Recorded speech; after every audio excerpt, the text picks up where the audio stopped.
નમસ્કાર મારા વહાલા વિદ્યાર્થી મિત્રો, પ્રમિતા એજ્યુકેશન વતી હું પ્રતિક કાચરિયા આપ સૌનું હાર્દિક સ્વાગત કરું છું. વિદ્યાર્થી મિત્રો, આજે આપણે વિજ્ઞાન અને ટેકનોલોજીમાં ધોરણ 9 પ્રકરણ નંબર 3 જેનું નામ છે પરમાણુઓ અને અણુઓ વિશે ભાગ 2 એટલે કે પાર્ટ 2માં આજે આપણે વિસ્તૃત અભ્યાસ કરવાના છીએ. જો વિદ્યાર્થી મિત્રો તમે ભાગ 1 ના જોયો હોય તો એ વિડીયોની લિંક તમને આ વિડીયોની ડિસ્ક્રિપ્શનમાં મળી જશે. તો નમ્ર વિનંતી રહેશે કે પહેલાં પાર્ટ 1 જોવો, ત્યારબાદ જ આ પાર્ટ 2 જોવો. જો વિદ્યાર્થી મિત્રો તમે અમારા યુટ્યુબ ચેનલ પર નવા હો તો અમારી યુટ્યુબ ચેનલને સબસ્ક્રાઈબ કરો અને બાજુમાં આપેલ બેલ આઇકન પર ક્લિક કરો, જેથી વિડીયોની અપડેટ તમને મળતી રહે. વિદ્યાર્થી મિત્રો તમે અમને ફેસબુક, ટેલિગ્રામ અને ઇન્સ્ટાગ્રામમાં પણ જોઈન કરી શકો છો, જ્યાંથી તમને વિડીયોની નવી અપડેટો મળતી રહેશે. વિદ્યાર્થી મિત્રો આપણે આપણું જે ચેપ્ટર 3 છે એને આગળ વધારીએ. તો ગયા લેક્ચરમાં આપણે સમજ્યા હતા કે સંયોગીકરણના નિયમો, જે રાસાયણિક સંયોગીકરણ થાય છે એના નિયમો 2 સમજ્યા હતા. ત્યારબાદ આપણે સમજ્યા હતા પરમાણુ શું છે, પછી સમજ્યા હતા પરમાણ્વીય ત્રિજ્યાના માપન માટેનો એકમ કયો છે અને નેનોમીટરમાં એ મપાય છે. ત્યારબાદ વિવિધ તત્વોના પરમાણુઓના આધુનિક સંજ્ઞાઓ છે એના વિશે અભ્યાસ કરેલો.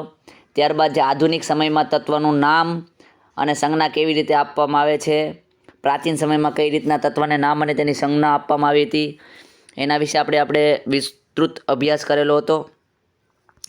તો વિદ્યાર્થી મિત્રો આજે આપણે એ સમજવાનું છે કે પરમાણ્વીય દળ શું છે, પરમાણ્વીય દળ શું છે અને કઈ રીતના એ કાર્ય કરે એના વિશે આપણે આજ વિસ્તૃત ચર્ચા કરવાના છે. તો આપણો ટોપિક છે પરમાણ્વીય દળ એટલે કે એટોમિક માસ.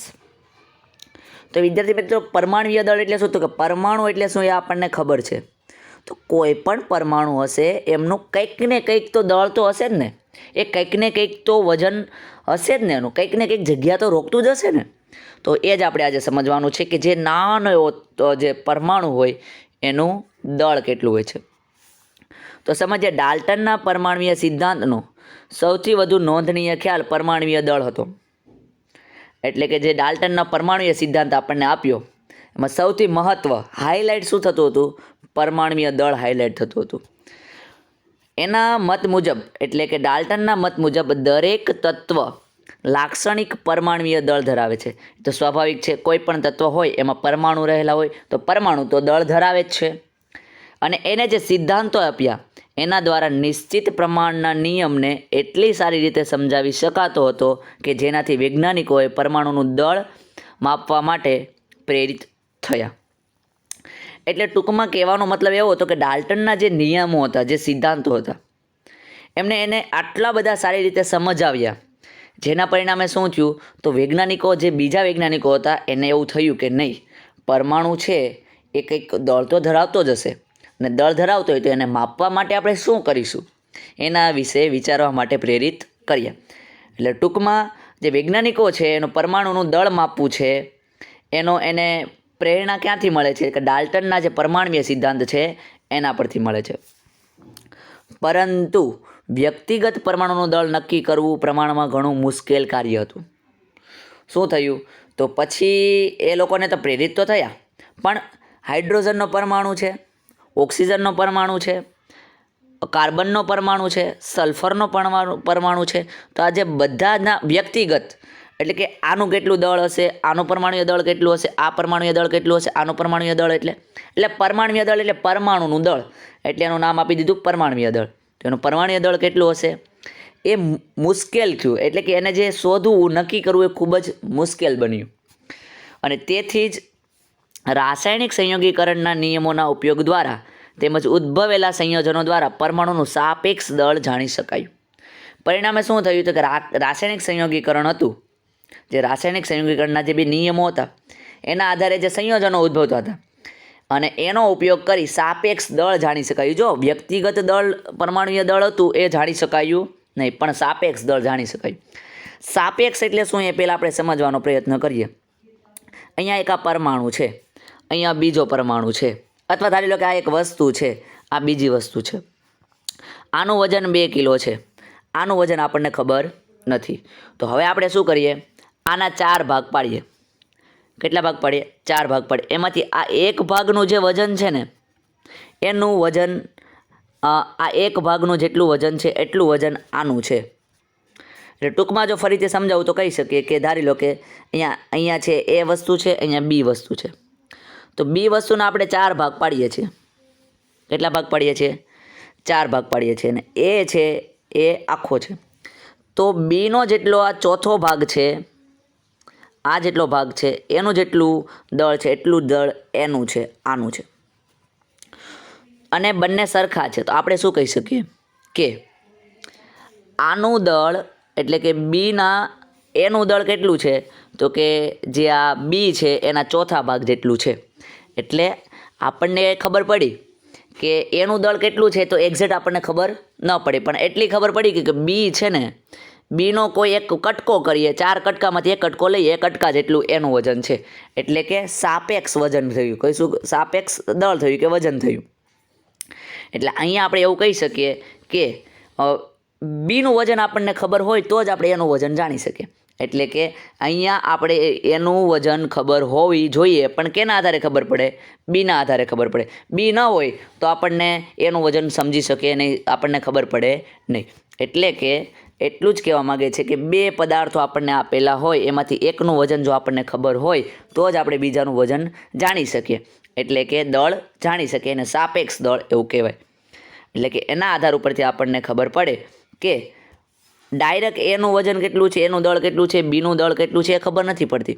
પણ કોઈ એક પદાર્થને આપણે લઈ લઈએ, એનું જેટલું દળ છે એના આધારે આપણને એ પદાર્થનું ખબર પડે. ઓકે, તો એવી રીતના આપણે વ્યક્તિગત ખબર નથી પડતી, ત્યારે વ્યક્તિગત ખબર નહોતી પડતી કે આનું વજન કેટલું છે, આનું દળ કેટલું છે, આનું દળ કેટલું છે. પણ બીજાના આધારે સાપેક્ષ દળ જાણી શકાયું હતું. આગળ આપણે વાત કરીએ તો આપણે કાર્બન અને ઓક્સિજનમાંથી બનતા સંયોજન કાર્બન મોનોક્સાઇડનું ઉદાહરણ લઈ લીધું. પ્રાયોગિક રીતે અવલોકાયેલું છે કે 3 ગ્રામ કાર્બન ને 4 ગ્રામ ઓક્સિજન સંયોજાય ત્યારે કાર્બન મોનોક્સાઇડ બને છે. એટલે કે 3 ગ્રામ કાર્બન ને 4 ગ્રામ ઓક્સિજન આ બંને ભેગું થાય અને શું બને છે? કાર્બન મોનોક્સાઇડ બને છે. એટલે અહીંયા આપણને સમજીએ તો બીજા શબ્દોમાં કેવું હોય તો કહી શકીએ કાર્બન પોતાના દળ કરતાં 4/3 ગણા વધારે દળ ધરાવતા ઓક્સિજન સાથે સંયોજાય છે. એટલે એ તો આપણને અહીંયા એ તો ખબર પડી કે કાર્બનનું દળ વધારે નથી, પણ ઓક્સિજનનું દળ વધારે છે. પણ કેટલું વધારે છે? કાર્બન કરતાં ઓક્સિજનનું દળ કેટલું વધારે? તો 4/3 ગણું વધારે દળ સાથે ઓક્સિજન છે અને એના સાથે એ સંયોજાય છે. તો આવું આપણે જાણી શકીએ. ડાયરેક્ટ ખબર પડતી નથી કે કાર્બનનું આટલું વજન, કાર્બનનું પરમાણુય દળ આટલું છે, ઓક્સિજનનું પરમાણુય દળ આટલું છે. એટલે એ સમયમાં ખબર પડતી નહોતી, પણ એકબીજાને સાપેક્ષમાં રહી અને આપણે દળ નક્કી કરી શકતા હતા. હવે એ શેમાં નક્કી થતું હતું? એ જે દળ નક્કી કરતા એ શેમાં? આપણે પરમાણુય દળ એકમને શરૂઆતના સમયમાં, એટલે કે એકમને ટૂંકમાં AMU તરીકે દર્શાવતા. એટલે પરમાણુય દળ જો પહેલાં માપવું હોય આપણે, એટલે પહેલાંના સમયની જો વાત કરીએ, શરૂઆતના સમયમાં પરમાણુય દળ છે એનો એકમ કયો હતો? તો કે AMU, એટોમિક માસ યુનિટ. એનું નામ શું છે? એટોમિક, હું લખું છું અહીંયા, એટોમિક માસ યુનિટ. આ પ્રકારે એનું દળ માપવામાં આવતું હતું. જેમ કે અહીંથી અહીંયા સુધીનું અંતર કેટલું? તો કે 5 કિમી. આગળ વાત કરીએ તો અહીંથી આટલું અંતર કેટલું? તો કે 10 કિમી. તો કિલોમીટર એ શું દર્શાવે છે? યુનિટ દર્શાવે છે, એકમ દર્શાવે છે. શેનો એકમ છે? અંતરનો એકમ છે. એમ પરમાણુય દળનો એકમ કયો? AMU. ઓકે, શરૂઆતના સમયમાં. પણ પછી શું થયું? તો IUPAC એટલે international union of pure and applied કેમેસ્ટ્રીએ ભલામણો કરી અને એના આધારે એ AMUના જગ્યાએ નવું દળ આપવામાં આવ્યું અને એ દળનો એકમ આપવામાં આવ્યો, જેને શું કરતા હતા? યુ એટલે ખાલી યુનિફાઈડ દળ તરીકે ઓળખવામાં આવતું, એટલે દળ તરીકે લખાતું હતું. હવે ક્યારનો હું એમ તો કહું છું કે એકબીજાની સાપેક્ષે આપણે દળ નક્કી કરવાનું, પણ કઈ રીતના દળ નક્કી કરવાનું? તો શરૂઆતના સમયની જો આપણે વાત કરીએ તો શરૂઆતના સમયમાં એવું હતું કે 1 મિનિટ, એની પહેલાં આપણો એક ટોપિક રહી જાય છે, એનું જે ઉદાહરણ છે ઉપરનું એ જ સમજવાનો પ્રયત્ન કરીશું. એમયુના જગ્યાએ યુ એકમ તરીકે લેવામાં આવતું, જેમ કે ધારો કે કાર્બન છે એનું પરમાણુય દળ 1 છે તો 1 યુ વડે દર્શાવાય. ઓક્સિજનનું પરમાણુય દળ ધારી લો કે 1.33 છે તો 1.33 યુ વડે દર્શાવાય. ઓકે, આવી રીતના આપણે દળ પહેલાં દર્શાવતા હતા. અને ઓકે, આગળ વાત કરીએ તો શરૂઆતના સમયમાં વૈજ્ઞાનિકોએ કુદરતી રીતે મળતા ઓક્સિજનના 1/16 ભાગને ના દળને એક એકમ તરીકે લીધું હતું. એટલે મેં હમણાં જ પહેલાં વાત કરી કે સાપેક્ષમાં વજન મપાતું હતું. એટલે કે હાઇડ્રોજનનું દળ તમારે જોવું છે, પરમાણુય દળ, તો પહેલાં તમારે કોનું વજન જોવું પડતું? ઓક્સિજનનું વજન જોવું પડતું. એટલે આ ઓક્સિજન છે, ઓક્સિજનના સરખા 16 ભાગ પાડવાના. એમાંથી એક ભાગનું જેટલું વજન હોય ને એટલા ભાગનું સામેનું વજન થાય છે. ઓકે, તો એ તત્વનું 1 યુનિટ પરમાણુય દળ. ધારી લો કે ઓક્સિજનના 16 ભાગ કરીએ, એમાંથી 2 ભાગ કાઢીએ, બીજો કોઈ તત્વ છે એનું 2 જેટલું વજન થતું હતું, એટલે કે ઓક્સિજનના 2 ભાગ જેટલું વજન થતું હતું, તો એનું યુનિટ કેટલું? એનું પરમાણુય દળ કેટલું? તો કે 2 યુનિટ. આવી રીતના જ પહેલાં શરૂઆતના સમયમાં ઓક્સિજનને સાપેક્ષ લઈ અને જે તે તત્વનું પરમાણુય દળ શોધવામાં આવતું નહોતું. શા માટે ઓક્સિજનને પસંદ કરવામાં આવ્યું? તો એના 2 જ કારણ હતા. કેમ કાર્બન ન લીધું? કેમ નાઇટ્રોજન ન લીધું? કેમ સોડિયમ ન લીધું સાપેક્ષ તરીકે? ઓક્સિજન જ લીધું. તો ઓક્સિજન અનેક તત્વો સાથે પ્રક્રિયા કરી સંયોજન બનાવે છે. પહેલું કારણ આ હતું, પહેલું કારણ એ હતું. અને એટલા માટે જ, એટલે કે ઓક્સિજન છે ગમે તે તત્વો સાથે પ્રક્રિયા કરી સંયોજન બનાવે છે. એટલા માટે જે ઓક્સિજન છે એને મહત્ત્વ આપવામાં આવ્યું. આગળ વાત કે આ પરમાણુય દળ એકમ દ્વારા મહત્તમ તત્વોના પરમાણુય દળ પૂર્ણાંક સ્વરૂપે પ્રાપ્ત થતા હતા. એટલે કહેવાનો ભાવાર્થ એવો છે કે જે ઓક્સિજનનું જે પરમાણુય દળ હતું એના દ્વારા જે બીજા તત્વનું પરમાણુય દળ જાણવા મળતું હતું એ પૂર્ણાંક હતું. પૂર્ણાંક એટલે 1, 2, 3, 4, 5 એવી રીતના, 1.2, 3, 5, 7 આવી રીતના નહોતું. 1.2, 5, 3, 7 પછી 2.3, 8, 7, 8 યુનિટ એવું હતું નહીં. એટલે કે પૂર્ણાંક સંખ્યામાં એનું સાપેક્ષ વજન આવતું હતું. એટલા માટે ઓક્સિજનને પસંદ કરવામાં આવ્યું હતું. પછી આગળ શું થયું? તેમ છતાં 1961માં પરમાણુય દળ એકમને સર્વસામાન્ય રીતે સ્વીકૃત કરવામાં આવ્યો હતો. અને પરમાણુય દળ જાણવા માટે કાર્બન 12 સમસ્થાનિકોને પ્રમાણિત સંદર્ભ તરીકે પસંદ કરવામાં આવ્યા હતા. પહેલાં ઓક્સિજનને પસંદ કરવા, એટલે કે ઓક્સિજનની સાપેક્ષે બીજા તત્વોનું પરમાણુય દળ માપતા હતા. પણ પછી 1961માં શું કરવામાં આવ્યું? કાર્બન 12 એ સમસ્થાનિક છે. એ વિદ્યાર્થી મિત્રો તમે ઉચ્ચ અભ્યાસ કરશો ત્યારે ખબર પડે છે સમસ્થાનિકો શું છે. પણ અત્યારે માત્ર એ સમજવાનું છે, કાર્બન છે એને પહેલાં ઓક્સિજનને લેવામાં આવતો હતો, પછી કાર્બનને લેવામાં આવ્યો સાપેક્ષ તરીકે. હવે એમાં શું કરવામાં આવ્યું? તો કાર્બન 12ના સમસ્થાનિકને એક પરમાણુના દળ 1/12 ભાગને માન્ય પરમાણુ એકમ તરીકે લેવાય છે. એટલે કે 1 યુ એટલે કેટલા? 1 યુ એટલે કેટલા? તો કે કાર્બન છે એ કાર્બનના 12 ભાગ કરવાના. કેટલા ભાગ કરવાના? 12 ભાગ કરવાના. 12 ભાગ છે, 12 ભાગમાંથી જેનો 1 ભાગનું જેટલું વજન હોય એને 1 યુ કહેવાય. શું કહેવાય? 1 યુ કહેવાય. કાર્બન છે એના 12 ભાગ કરો અને 2 ભાગ જેટલું વજન હોય તો એને શું કહેવાય? 2 યુ કહેવાય. 12 ભાગ કરો અને એમાંથી 3 ટુકડા છે તો એને શું કહેવાય? 3 યુ વજન કહેવાય. હવે વાત કરીએ તો હાઇડ્રોજન છે એનું 1 યુ વજન છે. કેટલું છે? હાઇડ્રોજન છે એનું 1 યુ એટલે કે એનું પરમાણુય દળ કેટલું છે? 1 યુનિટ દળ છે, 1 યુનિફાઈડ છે. ઓકે, એનો મતલબ શું થાય? તો કે કાર્બન છે ને એના 12 ભાગ કરીએ, 12 ભાગમાંથી 1 ભાગ જેટલું વજન કોનું હશે? હાઇડ્રોજનનું હશે. હવે જો આગળ વાત કરીએ ઓક્સિજન, શેની વાત કરીએ? ઓક્સિજનની. ઓક્સિજનનું કેટલું છે પરમાણુય દળ? તો કે 16 યુ છે. કેટલું છે? 16 યુ. એટલે એનો મતલબ શું થાય? તો કે કાર્બન છે ને 12 ભાગ કરીએ તો 12 ભાગમાં પાછા કાર્બનના 12 ભાગ કરીને એમાંથી 4 લઈએ એટલે ટોટલ 16 ભાગ. જે કાર્બન છે એનું એક ભાગ છે એવા 16 ભાગ ભેગા કરીએ, એક ભાગ છે એવા 16 ભાગ જેટલું ભેગા કરીએ એટલું વજન કોનું થાય? ઓક્સિજનનું થાય. હવે આગળ જો વાત કરીએ કે નાઇટ્રોજન છે તો નાઇટ્રોજનના 14 છે. કેટલું છે? 14 યુ છે. એનો મતલબ શું થાય કે જે કાર્બન છે એના 12 ભાગમાંથી એક ભાગ જેટલું વજન હોય એવા 14 ભાગ તમે ભેગા કરો એના જેટલું વજન કોનું થશે? નાઇટ્રોજનનું થશે. સોડિયમની વાત કરીએ તો સોડિયમનું વજન કેટલું છે? તો કે 23 યુ છે. એનો મતલબ શું થાય? કાર્બનના 12 ભાગ કરીએ એમાંથી એક ભાગ લઈને એક ભાગ જેટલું વજન છે એટલા 23 ભાગ ભેગા કરીએ એનું જેટલું વજન થાય એટલું કોનું વજન થશે? તો કે સોડિયમનું વજન થશે. ઓકે, આવી રીતના કાર્બનની સાપેક્ષે બાકી બધા જ તત્વોનું પરમાણુય દળ શોધવામાં આવતું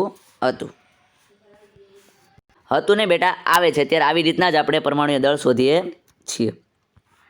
એટલે પ્રશ્ન પૂછાય કે પરમાણુના દળના કયા તત્વને પરમાણુ એકમ તરીકે યોગ્ય ગણવામાં આવે છે? તો કાર્બનને. ઓકે, કાર્બન 12 સમસ્થાનિક એક પરમાણુય દળની સાપેક્ષે બાકીના તમામ તત્વોના પરમાણુ દળ પ્રાપ્ત કરવામાં આવે છે. એટલે કાર્બન છે એ કાર્બનના પરમાણુ દળની સાપેક્ષે જ બાકીના બધા જ તત્વોનું પરમાણુય દળ નક્કી કરવામાં આવે છે. ઓકે, આગળ આપણે ચર્ચા કરીએ તો હાઇડ્રોજન તત્વ છે એનું પરમાણુ દળ કેટલું છે? 1 યુ. એનો મતલબ શું થાય? આ કાર્બન છે, કાર્બનના 12 ભાગમાંથી એક ભાગ તમે કાઢી લો, સરખા 12 ભાગ કરવાના, એમાંથી એક ભાગ તમે કાઢી લો, એનું જેટલું વજન દળ હોય એટલું કોનું વજન હોય? હાઇડ્રોજન. કાર્બનના 12 ભાગ જેટલું જ વજન હોય એટલે એનું 12 ઓલરેડી પોતાનું જ વજન છે ટોટલ, એટલે 12 યુ કર્યું. નાઇટ્રોજનની વાત કરીએ તો નાઇટ્રોજનનો મતલબ શું થાય? કાર્બન છે એના 12 ભાગ કરો એમાંથી એક ભાગ વધ્યો, એક ભાગ લઈ લો, એવા 12 ભાગ તમે ભેગા કરો, 14 ભાગ ભેગા કરો ને ત્યારે જેટલું દળ થાય ને એટલું દળ કોનું છે? નાઇટ્રોજન, એટલે 14ના. ઓક્સિજનની વાત કરીએ તો કાર્બનના તમે 12 ભાગ કરો એમાંથી એક ભાગ લઈ લો અને એક ભાગ જેટલા વજનના 16 કટકા તમે ભેગા કરો એનું જેટલું દળ થાય એટલું દળ કોનું થાય? ઓક્સિજનનું થાય. એટલે એનું 16 યુ, સોડિયમનું 23 યુ, મેગ્નેશિયમનું 24 યુ, સલ્ફરનું 32 યુ, કેલ્શિયમનું ક્લોરિનનું 35.5 યુ, કેલ્શિયમનું 34 યુ. આમ આ અલગ અલગ પરમાણુય દળ તમને જોવા મળે છે. આ દળ તમારે યાદ રાખવાના રહેશે. આ દળ છે મોસ્ટ આઈએમપી છે. એ ભવિષ્યમાં તમે જ્યારે હાયર સ્ટડી કરો ત્યારે પણ આ પરમાણુય દળ જાણવા ખૂબ જ જરૂરી છે. હવે આમાંથી આપણે જે પરમાણુય દળ વિશે જે વાત કરી એમાંથી કયા પ્રકારના કેવા પ્રશ્ન પૂછાઈ શકે? તો એક તો પરમાણુય દળની વ્યાખ્યા પૂછાઈ શકે. પરમાણુય દળ શું છે? તો આપણે લખી શકીએ કે કાર્બન 12 સમસ્થાનિકના એક પરમાણુના દળની સાપેક્ષે મળતા જે તે તત્વના દળને પરમાણુય દળ કહે છે. એટલે કાર્બન 12નું જે કાર્બન 12 છે એનું એક પરમાણુનું દળ છે, એ પરમાણુના દળની સાપેક્ષે જે બીજા તત્વ છે એનું દળ છે એને પરમાણુય દળ કહેવામાં આવે છે. ઓકે, બીજો પ્રશ્ન એ પણ પૂછાઈ શકે કે કયા સમસ્થાનિકના આધારે પરમાણુય દળ નક્કી થાય છે? તો એ મોસ્ટ આઈએમપી છે કાર્બન 12. એવું લખ, ખાલી કાર્બન નહીં પણ કાર્બન 12 સમસ્થાનિકના આધારે શું નક્કી થાય છે? પરમાણુય દળ નક્કી થાય છે. ત્યારબાદ શરૂઆતના સમયમાં પરમાણુય દળ એકમને ટૂંકમાં કઈ રીતના દર્શાવવામાં આવતું હતું? મતલબ કે શરૂઆતના સમયમાં પરમાણુય દળ છે એને શેમાં એનો એકમ છે શું હતો? તો કે AMU. શરૂઆતમાં પરમાણુય દળને શેમાં માપવામાં આવતું હતું? AMUમાં. પછી કોની ભલામણ દ્વારા એનું યુ કરી નાખવામાં, એટલે કે યુનિફાઈડ કરી નાખવામાં આવ્યું? તો કે IUPAC ની ભલામણોના આધારે એનું નામ શું કરી દેવામાં? યુનિફાઈડ માસ કરી દેવામાં આવ્યું. ઓકે, પછી જો વાત કરીએ કે શરૂઆતના સમયમાં પરમાણુય દળ કયા તત્વના આધારે નક્કી થતું હતું? તો કે ઓક્સિજનના આધારે નક્કી. પછી જો વાત કરીએ તો અત્યારે હાલમાં કયા તત્વના આધારે પરમાણુય દળ નક્કી થાય છે? તો કે કાર્બન 12. ઓકે, ત્યારબાદ એવો પ્રશ્ન પણ પૂછાઈ શકે કે ઓક્સિજનને શા માટે પરમાણુય દળ ની સાપેક્ષે નક્કી કરવામાં આવ્યું? શા માટે ઓક્સિજનને જ રાખવામાં આવ્યું? એના 2 કારણો છે જે આપણે અહીંયા ભણી ગયા છીએ. કારણ કે ઘણા બધા તત્વો સાથે સંયોજનો કરી સંયોજનો બનાવી શકે છે. ત્યારબાદ એમના દ્વારા જે બીજા પરમાણુનું જે પરમાણુય દળ મળતું હતું એ પૂર્ણાંક સ્વરૂપમાં મળતું હતું એટલા માટે. ઓકે, તો અહીંયા આપણું પરમાણુય દળ એ ટોપિક પૂરો થાય છે. હવે આગળનો ટોપિક છે કે પરમાણુ કેવી રીતે અસ્તિત્વ ધરાવે છે. શું છે પરમાણુય દળ છે એ કેવી રીતે અસ્તિત્વ ધરાવે છે, એટલે કે એ એકલો રહે છે, જોઈન્ટ રહે છે, કે કોઈની સાથે બાજુમાં રહે છે, આગળ રહે છે, પાછળ રહે છે. તો એ સમજવાનો પ્રયત્ન આપણે કરીશું. પ્રશ્ન એવી રીતના પૂછાય કે સામાન્ય રીતે પરમાણુ કયા સ્વરૂપે અસ્તિત્વ ધરાવે છે. કેવો પ્રશ્ન પૂછાય? સામાન્ય રીતે પરમાણુ કયા સ્વરૂપે અસ્તિત્વ ધરાવે છે. તો આપણે સમજવાનો પ્રયત્ન કરીએ કે મોટા ભાગના તત્વો હોય ને, મોટા ભાગના તત્વો છે એના જે પરમાણુઓ છે એ સ્વતંત્ર રૂપે અસ્તિત્વ ધરાવી શકતા નથી. એટલે ક્યાંક ને ક્યાંક જોઈન્ટ થયેલા હશે. એટલે કે પરમાણુઓ અણુ અથવા આયનની રચના કરે છે. એટલે પોતે ધારી લો કે ઓક્સિજન છે, તો ઓક્સિજનની અંદર અઢળક પરમાણુ રહેલા હશે. તો એ પરમાણુ છે ને એ સ્વતંત્ર નથી. એ સ્વતંત્ર નથી. એ શું કરે છે? તો આ ઓક્સિજન છે એ કાર્બન સાથે સંયોજાય છે. એટલે કાર્બન અને ઓક્સિજનનું એક સંયોજન બને છે અને એ સંયોજનમાં ક્યાંક ને ક્યાંક આ પરમાણુ રહેલો છે. ઓકે, એટલે પરમાણુઓ છે ને એ CO2 કાર્બન ડાયોક્સાઇડ છે કે બીજા કોઈ પાણી છે કે એવા કોઈ પણ અણુ છે એની અંદર પરમાણુ રહેલા છે. ઓકે, અને આ અણુ છે એ આ જે પરમાણુ છે એ કાં તો અણુ અથવા આયન વધુ સંખ્યામાં જોડાઈને દ્રવ્ય બનાવે છે. જે પરમાણુ છે એ પરમાણુ ઘણા બધા પરમાણુ ભેગા મળીને અણુ બને, એ આપણે આગળ સમજશું. અણુ હોય કે આયન હોય એ વધુ પ્રમાણમાં જોડાઈને શું બનાવે છે? દ્રવ્ય એટલે કે પદાર્થ બનાવે છે, અને જેને આપણે જોઈ શકીએ છીએ અને અનુભવી શકીએ છીએ અથવા સ્પર્શ કરી શકીએ છીએ. પણ પરમાણુને આપણે જોઈ શકતા નથી. એટલે પ્રશ્ન પૂછાય કોઈ એક પરમાણુને નરી આંખે જોવો શા માટે શક્ય નથી? તો કે દરેક તત્વનો પરમાણુ છે એ અતિ સૂક્ષ્મ છે અને અતિ સૂક્ષ્મ હોવાથી નરી આંખે જોઈ શકાતો નથી. એટલે અહીંયા બે પ્રશ્નો થઈ શકે કે સામાન્ય રીતે પરમાણુ કયા સ્વરૂપે અસ્તિત્વ ધરાવે છે. તો સામાન્ય રીતે મોટાભાગના જે પરમાણુઓ છે સ્વતંત્ર સ્વરૂપે અસ્તિત્વ ધરાવતા નથી. એ કઈ રીતના અસ્તિત્વ ધરાવે છે? તો કે બે કે તેથી વધુ પરમાણુઓ એકબીજા સાથે જોડાઈ અને એક અણુની રચના બનાવે છે અથવા આયનની રચના બનાવે છે અને એમાં પરમાણુ ઓલરેડી હોય છે. અને આ જે અણુઓ છે અથવા આયનો છે એ મોટી સંખ્યામાં જોડાઈ જાય અને શું બનાવે છે? દ્રવ્ય અથવા પદાર્થ બનાવે છે. એટલા માટે આપણે પદાર્થને, દ્રવ્યને જોઈ શકીએ છીએ પણ પરમાણુને જોઈ શકતા નથી. શા માટે નથી જોઈ શકતા? કારણ કે જે પરમાણુ છે અતિ સૂક્ષ્મ હોવાથી નરી આંખે જોઈ શકાતો નથી. હવે પરમાણુય દળ એકમને વ્યાખ્યાયિત કરો, આવો પ્રશ્ન છે. પરમાણુય દળ અથવા એકમને વ્યાખ્યાયિત કરો. તો આપણે શું લખી શકીએ? કાર્બન 12ના સમસ્થાનિક, કાર્બન 12ના જે સમસ્થાનિક છે ના એક પરમાણુના દળ, એક પરમાણુ લઈ લીધો, એના દળ છે એના 1/12 ભાગને પરમાણુય દળ તરીકે ઓળખવામાં આવે છે અને તેને કઈ સંજ્ઞા વડે દર્શાવવામાં આવે છે? યુ સંજ્ઞા વડે. આગળના પ્રશ્નની વાત કરીએ કે કોઈ એક પરમાણુને નરી આંખે જોવો શા માટે શક્ય નથી? કારણ કે એ કેવો છે? અતિ સૂક્ષ્મ છે. એટલા માટે એને નરી આંખે જોવો શક્ય નથી. આગળનો આપણો ટોપિક છે કે અણુ શું છે, એટલે વોટ ઇઝ મોલેક્યુલ. બેટા પરમાણુ અને અણુ વસ્તુ અલગ અલગ છે. ઓકે, પરમાણુ અને અણુ વસ્તુ અલગ અલગ સમજવાનો પ્રયત્ન આપણે કરીએ. આ પરમાણુ છે, આ પરમાણુ છે, આ પરમાણુ છે, આ પરમાણુ છે, આ પરમાણુ છે, પરમાણુ છે. આ ઘણા બધા પરમાણુ ભેગા થાય અને જે રચના બનાવે એને અણુ કહેવાય. અને આવા ઘણા બધા અણુઓ ભેગા થઈ આ અણુ થયો. આ બીજું આ વાત કરીએ, આ ભેગા થયા. આવા અઢળક પ્રમાણમાં ભેગા થાય તો શું બનાવે છે? દ્રવ્ય બનાવે છે. ઓકે, તો સમજવાનો આપણે પ્રયત્ન કરીએ. પરમાણુ શું છે? અણુની અંદર પરમાણુ હોય, ઘણા બધા પરમાણુ ભેગા થઈ અણુ બનાવે, ઘણા બધા અણુ ભેગા થઈ અને દ્રવ્ય બનાવે છે જેને આપણે જોઈ શકીએ છીએ. પરમાણુને આપણે જોઈ શકતા નથી કારણ કે અતિ સૂક્ષ્મ છે અને પરમાણુ ભેગા થઈ અણુ બનાવે ને ઘણા બધા અણુ ભેગા થઈ અને શું બનાવે છે? તો કે દ્રવ્ય બનાવે છે. સમજીએ. સામાન્ય રીતે અણુ 2 અથવા વધારે પરમાણુનો સમૂહ છે, એટલે ટૂંકમાં પરમાણુનો સમૂહ છે. એક કરતાં વધારે પરમાણુ, 2 કરતાં વધારે પરમાણુ ભેગા થાય અને જે રચના બનાવે એને આપણે અણુ કહીએ છીએ. જે એકબીજા સાથે રાસાયણિક બંધથી જોડાઈ શકે છે. કોણ? આ તો કે આ ઘણા બધા પરમાણુ છે. ચલો, આ ઘણા બધા પરમાણુ છે ને આ એક અણુ બની ગયો. આ ઘણા બધા પરમાણુ છે અને એક અણુ બની ગયો. તો આ અણુ અને આ અણુ બંને એકબીજા સાથે રાસાયણિક બંધથી જોડાય. આ અણુ પરમાણુ ને પરમાણુની વાત નથી કરતા બેટા.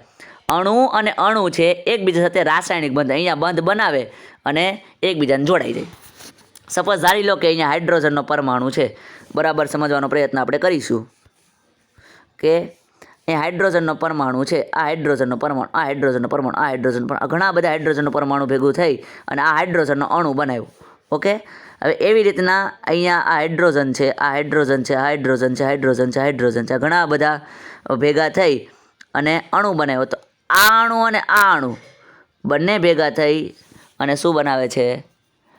સંયોજન બનાવે છે. ઓકે, એટલે આ તો બે કે જો કે પરમાણુ જ છે. આમાં આ પરમાણુ, આ પરમાણુ, આ પરમાણુ, આ પરમાણુ, એટલે આ અણુ કહેવાય. આ અણુ બંને જોઈન્ટ થાય છે રાસાયણિક બંધથી. બસ એટલું જાણવાનું છે. હવે બંધથી જોડાઈ શકે છે અથવા પરસ્પર આકર્ષણ બળ દ્વારા મજબૂતાઈથી જકડાઈ રહે છે. ઓકે, હવે આગળ જો વાત કરીએ તો અણુને કોઈ તત્વ અથવા સંયોજનના એવા સૂક્ષ્મકણ તરીકે વ્યાખ્યાયિત કરી શકાય કે જે સૂક્ષ્મકણ સ્વતંત્ર રૂપે અસ્તિત્વ ધરાવતો હોય તેમજ સંયોજનના તમામ ગુણધર્મો દર્શાવતો હોય. ટૂંકમાં શું કહેવા માગે છે કે અણુને કોઈ તત્વ અથવા સંયોજનના એવા સૂક્ષ્મકણ તરીકે વ્યાખ્યાયિત કરી શકાય. જો અણુ છે, આ તત્વ અને સંયોજન, તત્વ અથવા સંયોજન, જો હાઇડ્રોજન છે, આ હાઇડ્રોજન છે, હાઇડ્રોજન છે, આ જોડાઈ ગયું. તો આ શું છે? અણુ પણ છે, સાથે સાથે તત્વ પણ છે. ઓકે, તો તત્વ છે એવા ઘણા બધા આ અણુ ભેગા થાય, આ ઘણા બધા અણુ ભેગા થાય અને આપણે આખા અણુને શું કહીએ છીએ? તત્વ કહીએ છીએ અથવા સંયોજન કહીએ છીએ. તો તત્વ અથવા સંયોજનનો સૂક્ષ્મકણ શું છે? તો કે અણુ છે. પણ અણુનો સૂક્ષ્મકણ શું છે? તો કે પરમાણુ છે. સમજ પડે છે? ફરીથી, અણુ છે એનો સૂક્ષ્મકણ કયો? તો કે પરમાણુ. તત્વનું સૂક્ષ્મકણ કયો? તો કે અણુ. અથવા સંયોજનનો સૂક્ષ્મકણ કયો? તો કે અણુ. ઓકે, પણ અણુનો સૂક્ષ્મકણ કયો? પરમાણુ. ઓકે, આગળ વાત કરીએ કે અને જે સૂક્ષ્મકણો છે ને, જે પરમાણુ છે, જે અણુ છે, એ પોતે સરખા ગુણધર્મો ધરાવતા હોય છે. એક જ તત્વના પરમાણુઓ અથવા જુદા જુદા તત્વોના પરમાણુઓ પરસ્પર સંયોજાય અને અણુ બનાવે છે. એક જ તત્વના પરમાણુ, હાઇડ્રોજન તત્વ, આ હાઇડ્રોજન તત્વ, બંને ભેગા થઈ ગયા. શું બની ગયું? શું બની ગયું?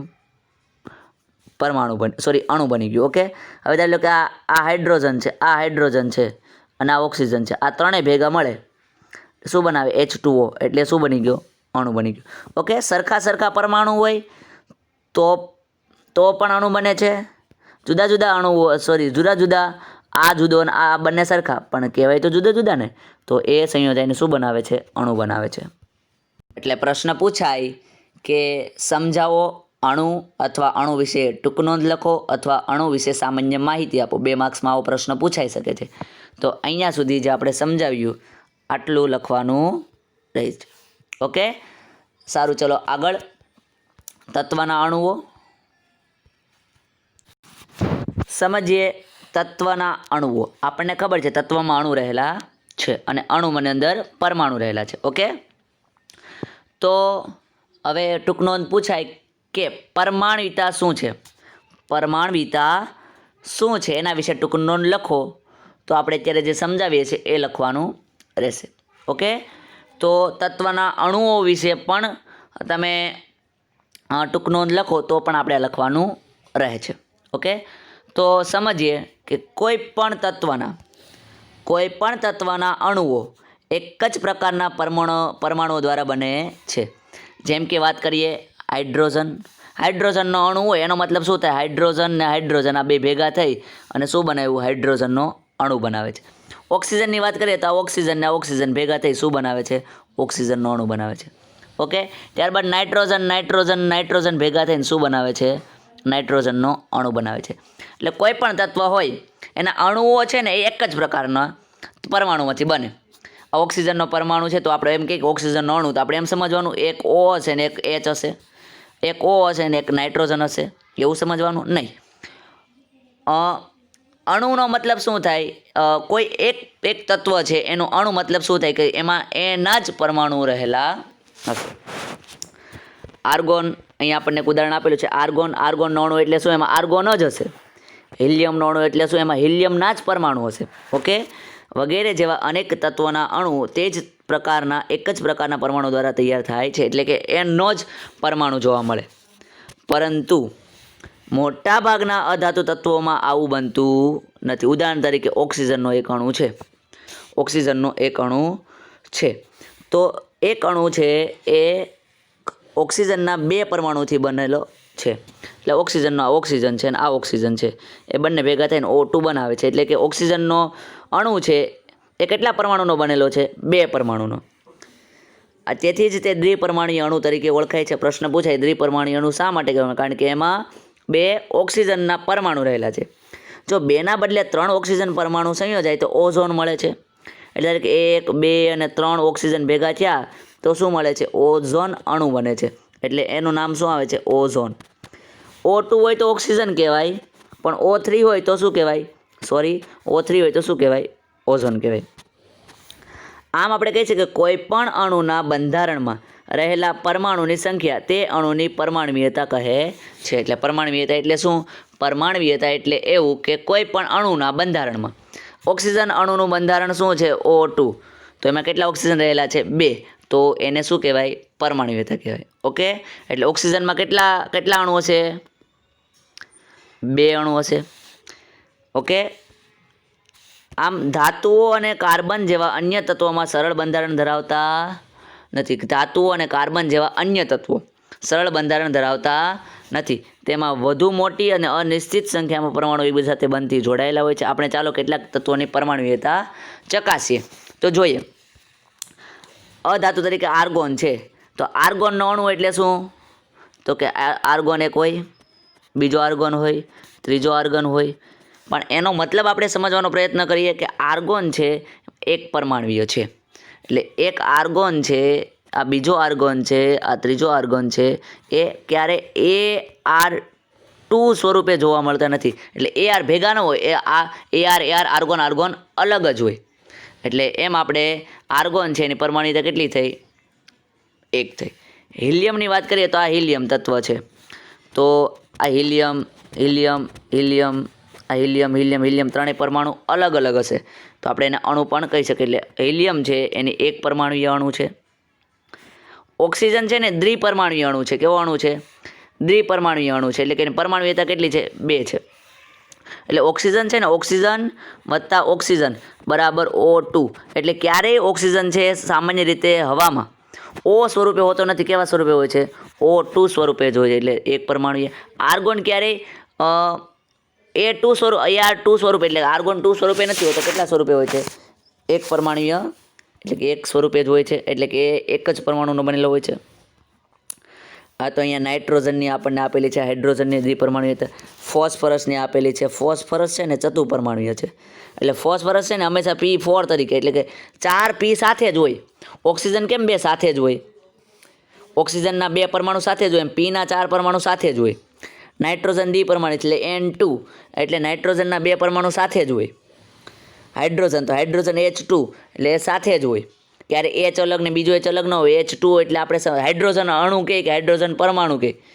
હાઇડ્રોજન અણુ કહે એટલે આપણે સમજવાનું H2 જ હશે. નાઇટ્રોજન પર અણુ કહે એટલે N2 જ હશે. નાઇટ્રોજન કહે એટલે N2 જ. ઓકે, સલ્ફર છે બહુપરમાણુય છે, એના નક્કી S8 પણ આવે છે એમાં. એટલે 4 કરતાં વધારે બહુપરમાણવીય છે. હવે સોડિયમ, લોખંડ, એલ્યુમિનિયમ, કોપર આ બધી ધાતુ છે ને તમામ ધાતુ છે 1 પરમાણવીય છે. વિદ્યાર્થી મિત્રો, નેક્સ્ટ લેક્ચરમાં આપણે સંયોજનના અણુઓ વિશે ચર્ચા કરીશું. ત્યાં સુધી જય હિન્દ, જય ભારત. જો તમને આ વિડીયો ગમ્યો હોય તો લાઈક કરો, શેર કરો અને કોમેન્ટ કરો, અને અમારી યુટ્યુબ ચેનલને સબસ્ક્રાઈબ કરો. Thank you for watching and listening. ખૂબ ખૂબ આભાર.